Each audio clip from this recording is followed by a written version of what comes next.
ఒక మనిషి నశించిపోవడానికి ప్రధానంగా 3 కారణాలు ఉంటాయి.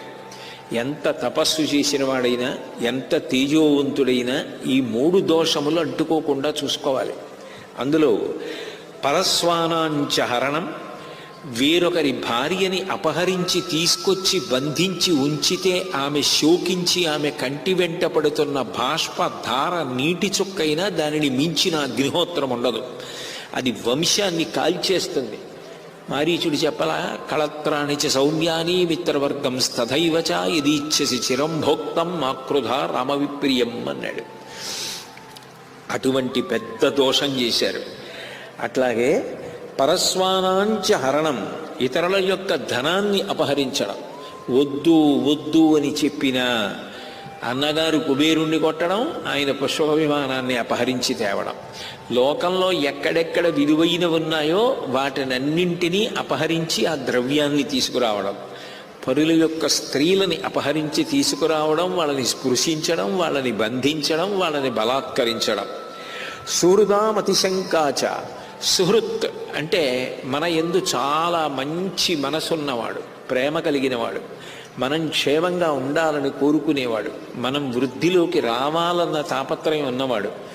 అటువంటి వాడి మీద శంక పెట్టుకోవడం. వాడు నిజంగా నా మీద ప్రేమ ఉండే మాట్లాడుతున్నాడా, వాడు నా మీద ప్రేమ లేకుండా కపటంగా మాట్లాడుతున్నాడేమో అని అనుమానాన్ని పెంచుకోవడం ఒక వ్యక్తి నశించిపోవడానికి కారణం. ఈ 3 మీ నాన్నగారి యందు అన్వయం. మీ కుటుంబంలో అందరికీ ఇవి అలవాటైపోయాయి.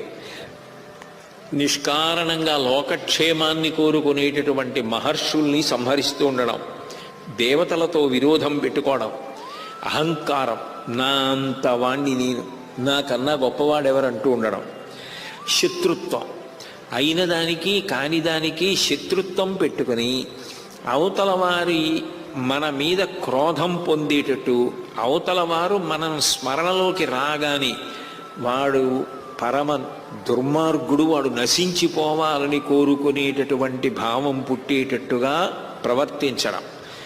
ప్రతి వారు కూడా మిత్రులు కారు, శత్రువులన్న భావనతో ప్రవర్తించి వాళ్ళు ఎప్పుడూ మన అభ్యున్నతిని కోరుకోవడానికి వీలు లేనంత దూరం చేసుకోవడం, కలిసి ఉండకుండా చేసుకోవడం, ఇవన్నీ ప్రమాదకరం.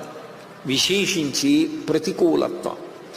ఏదైనా ఒక మంచి మాట చెప్దామన్నా అసలు వినకపోవడం, ఇవన్నీ కలిపి ఒక వ్యక్తి నాశనానికి కారణమవుతాయి. కానీ ఒక